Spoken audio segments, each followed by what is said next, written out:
शिपूरा नाम का एक गांव था। उस गांव में कुआं ना होने की वजह से सभी गांव वाले नदी से ही पानी लाया करते थे। एक दिन गांव की एक औरत निर्मला नदी के किनारे बैठकर कपड़े धो रही थी। तभी उसे नदी से डरावनी आवाज सुनाई दी।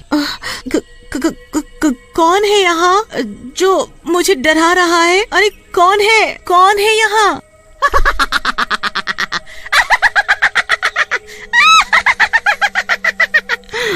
मैं हूँ, मैं। चुड़ैल भागो यहाँ से, भाग जाओ यहाँ से। निर्मला अपने कपड़े छोड़कर गांव में भाग जाती है। अरे ओ गांव वालों, सुनो, उस नदी पर मत जाना, उस नदी में एक चुड़ैल है। अरे क्या बोल रही हो बहन? चुड़ैल नदी में? सुबह ही तो हम सभी औरतें उस नदी से पानी भरकर लाई हैं, तब तो कोई चुड़ैल हमें दिखाई नहीं दी। कहीं तुम नींद में तो नहीं हो? अरे तुम लोगों को मेरी बातों पर यकीन नहीं है ना, तो खुद ही जाकर देख लो। हाँ भाइयों, चलो तो जरा नदी पर, हाँ, देखें कैसी चुड़ैल है। सभी गांव वाले नदी पर जाते हैं, पर वहाँ कोई चुड़ैल नहीं दिखती। अरे यहाँ तो कोई चुड़ैल मुड़ैल नहीं है, निर्मला को कोई वहम हुआ होगा। चलो भाइयों, अपना काम करें, हाँ? गांव वालों को नदी पर कोई चुड़ैल नहीं दिखती। फिर सभी लोग वहाँ से चले जाते हैं। अगले दिन सुबह सुबह सभी नदी पर आते हैं। कोई पानी भरने आता है, कोई कपड़े धो रहा होता है, तो कोई उसमें नहा रहा होता है। चुड़ैल नदी के अंदर थी, तो वो ये सब देख रही थी। ये सभी गांव वाले फिर नदी पर आ गए। ये ऐसे नहीं मानेंगे, इनका कुछ न कुछ तो करना पड़ेगा। तभी नदी पर गांव का एक आदमी सुखिया नहाने के लिए आता है। जैसे ही सुखिया नदी में नहाने के लिए अंदर घुसता है, नदी में अंदर बैठी चुड़ैल उसका पैर पकड़ लेती है। अरे अरे अरे अरे मेरा पैर किसने पकड़ा है? कौन है भाई नदी के अंदर? बचाओ बचाओ बचाओ! चुड़ैल सुखिया का पैर पकड़कर नदी के अंदर खींच लेती है और फिर सुखिया को नदी के बाहर फेंक देती है। सुखिया बेहोश हो जाता है। गांव के कुछ लोग सुखिया को वहाँ पड़ा देखते हैं। सुखियो, ये तुम्हें क्या हुआ? अरे ये तो बेहोश है, इसे इसके घर ले चलो। जब ये होश में आएगा तब ये कुछ बताएगा ये बेहोश कैसे हुआ है। सभी गांव वाले उसे उठाकर उसके घर ले जाते हैं। जब सुखिया होश में आता है तो उसके साथ क्या हुआ सब बताता है। भाइयों, मैं सच बोल रहा हूँ, नदी में कोई तो था जिसने मुझे नदी में खींच लिया था। अरे ये क्या हो रहा है? पहले निर्मला और अब ये सुखिया, तुम दोनों का दिमाग तो नहीं खराब हो गया? तुम लोग मेरी बात पर यकीन क्यों नहीं करते? मैं सच बोल रहा हूँ। अरे भाइयों, देख नहीं रहे कितनी भयंकर गर्मी पड़ रही है। गर्मी की वजह से सुखिया बेहोश हो गया होगा और कुछ नहीं। हाँ, तुम सही बोल रहे हो। ये सुखिया तो कुछ भी बोले जा रहा है। फिर सभी गांव वाले वहाँ से चले जाते हैं। कोई भी सुखिया की बातों पर यकीन नहीं करता। फिर भी सभी लोग नदी पर जाते, वो भी वहीं कपड़े धोने लगती हैं। तभी उस चुड़ैल की भयानक आवाज आती है और सभी औरतें वहाँ से भाग जाती हैं। ये लोग नहीं मानेंगे, इनका कुछ तो करना होगा। हाँ। नदी पर जो कचरा पड़ा होता है, वो कचरा उठाकर आधी रात को चुड़ैल गांव वालों के घर पर फेंक आती है। अरे सत्यानाश हो उसका, जिसने मेरे घर पर ये कूड़ा फेंका। अरे कोई है? मेरे घर पे कूड़ा किसने फेंक दिया? देखो जी, किसी ने हमारे घर पर इतना सारा कचरा फेंक दिया है, भला बताओ। ये सब देखकर पारो और मुरली गांव वालों से लड़ने लगते हैं। वो चुड़ैल फिर से आधी रात को नदी से निकलकर गांव में आती है और अब की नदी से ढेर सारी कीचड़ उठाकर शंकर के घर पर फेंक कर चली जाती है। सुबह होते ही रानी, ये अजीब सी बदबू कहाँ से आ रही है? हाँ जी, बदबू तो मुझे भी आ रही है। ये बदबू शायद बाहर से आ रही हो। दोनों बाहर जाकर देखते हैं तो उनके घर पर ढेर सारी कीचड़ पड़ी होती है। ए, ये कीचड़ किसने डाला मेरे घर पर? इसकी इतनी हिम्मत! ओए, क्या हुआ शंकर भाई, क्यों शोर मचा रहे हो? ए, अरे भाई, जरा यहाँ देखो, किसी ने मेरे घर पर ये कीचड़ डाल दिया है। पता नहीं कौन है वो। अगर पता चल गया ना, छोड़ूंगा नहीं उसे। हाँ। शांत रहो शंकर भाई, किसी ने तुम्हारे साथ मजाक किया होगा। कोई बात नहीं, अभी तो मैं चुप हूँ, पर अगली बार ऐसा कुछ हुआ ना तो उसे छोड़ूंगा नहीं। हाँ। सभी गांव वाले वहाँ से चले जाते हैं। जब रात को सभी गांव वाले सो जाते हैं तो नदी वाली चुड़ैल फिर से गांव में आती है। जब वो चुड़ैल कूड़ा उठाकर लोगों के घरों पर फेंक रही होती है, तभी गांव का एक आदमी किशन लाल अपने घर की खिड़की से उस चुड़ैल को कूड़ा फेंकते हुए देख लेता है। हमारे गांव में चुड़ैल, पर ये चुड़ैल यहाँ क्या कर रही है? अच्छा, अब पता चला, ये चुड़ैल ही थी जो सभी के घरों पर कूड़ा कचरा डाल जाती है। सुबह होते ही ये बात गांव वालों को बतानी पड़ेगी। भूरा के घर पर चुड़ैल कूड़ा डाल कर गई तो वो भूरा सभी गांव वालों से लड़ रहा होता है। हद हो गई अब तो, ये रोज रोज कौन कूड़ा कचरा डाल जाता है? कभी किसी के घर तो कभी किसी के।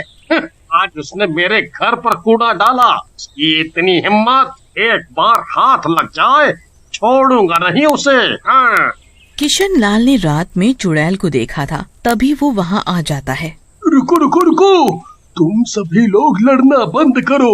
तुम सभी के घरों पर कूड़ा अपने गांव में किसी ने भी नहीं डाला। ये क्या बोल रहे हो तुम? मेरे घर पर किसी ने भी कूड़ा नहीं फेंका तो किसने फेंका? जल्दी बताओ, जल्दी। हाँ, बताता हूँ। पहले तुम सब सरपंच जी के घर चलो, वहीं बताऊंगा सब। फिर सभी मिलकर सरपंच जी के घर जाते हैं। क्या बात है, तुम सभी लोग एक साथ यहाँ? सरपंच जी, बात ही कुछ ऐसी है कि सभी को यहाँ आना पड़ा। हाँ, बोलो ना। सरपंच जी, हमारे गांव में चुड़ैल है जो उस नदी के अंदर से आई थी। देखा, मैंने सच बोला था ना, उस नदी में चुड़ैल ही थी जिसे मैंने देखा था।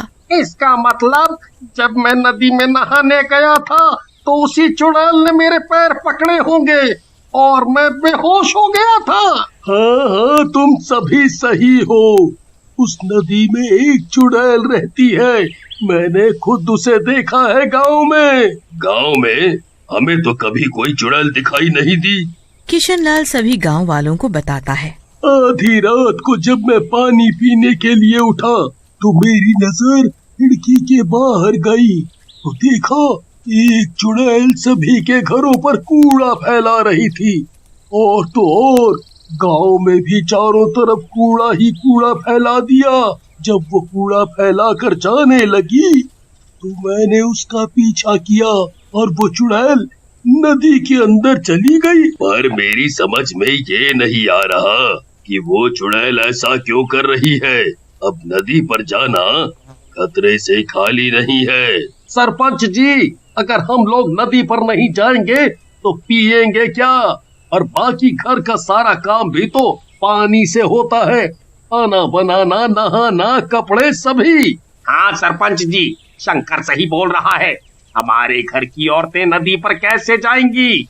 और तो और पूरे गांव में एक भी कुआं नहीं है। अगर कुआं होता तो इतनी परेशानी नहीं होती। ये तो बहुत बड़ी समस्या है। मैं सोच रहा था कि किसी तांत्रिक बाबा को बुलाया जाए गांव में, वो ही कुछ कर सकते हैं। अब सभी गांव वाले सरपंच की बात मान लेते हैं और सरपंच जी एक तांत्रिक बाबा को बुलाकर सारी बात बताते हैं। अच्छा, इसलिए तुमने मुझे यहाँ बुलाया। तुम चिंता मत करो, हम सब ठीक कर देंगे। अगर चाहते हो कि वो चुड़ैल नदी छोड़कर भाग जाए, उसके लिए हमें गांव के बीचों बीच बैठकर हवन करना पड़ेगा। हवन की सारी तैयारियां हो जाती हैं।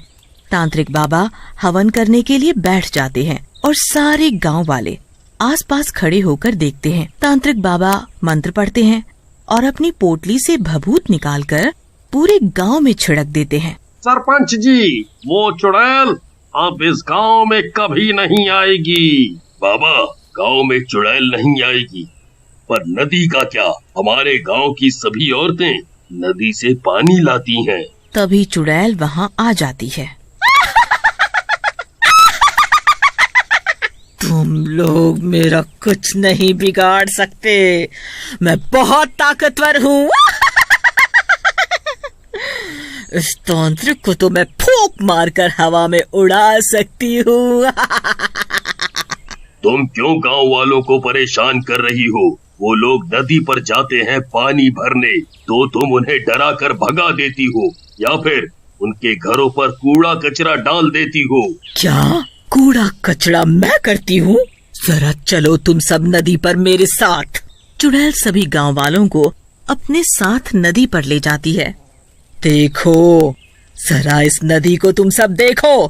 तुम लोगों ने इस नदी की क्या हालत कर दी है। मैं तो आराम से नदी के अंदर सो रही थी, पर तुम सभी गांव वालों ने इस नदी में इतना कचरा फैला दिया, जिसकी वजह से नदी का पानी दूषित हो गया और मुझे नदी के अंदर घुटन महसूस होने लगी, जिसकी वजह से मैं नदी के बाहर आ गई और तुम लोगों को यहाँ से भगा दिया। तुमने हमारी औरतों को पानी नहीं भरने दिया, हम लोग कहाँ जाएं अब पानी भरने? तुम लोग बहुत ही गंदे हो। अपना घर तो साफ रखते हो और सारी गंदगी नदी पर करते हो, तो कोई नहा रहा है उसमें, और तो और उसी में तुम लोग जानवरों को भी नहला रहे हो। फिर उसी पानी को तुम लोग पीने के लिए ले जाते हो। इतना गंदा पानी तुम सभी कैसे पी सकते हो? इसीलिए मैंने सोचा कि तुम लोग ऐसे नहीं मानोगे, तुम सबको सबक सिखाना जरूरी था। तुम सही बोल रही हो, तुमने हमारी आंखें खोल दी। आज के बाद हम सभी लोग नदी पर गंदगी नहीं करेंगे।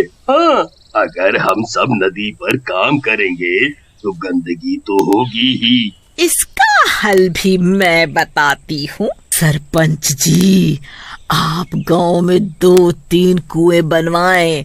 गांव में कुएं होंगे तो किसी को भी नदी पर आने की जरूरत नहीं होगी। सारा काम घर पर ही हो जाएगा।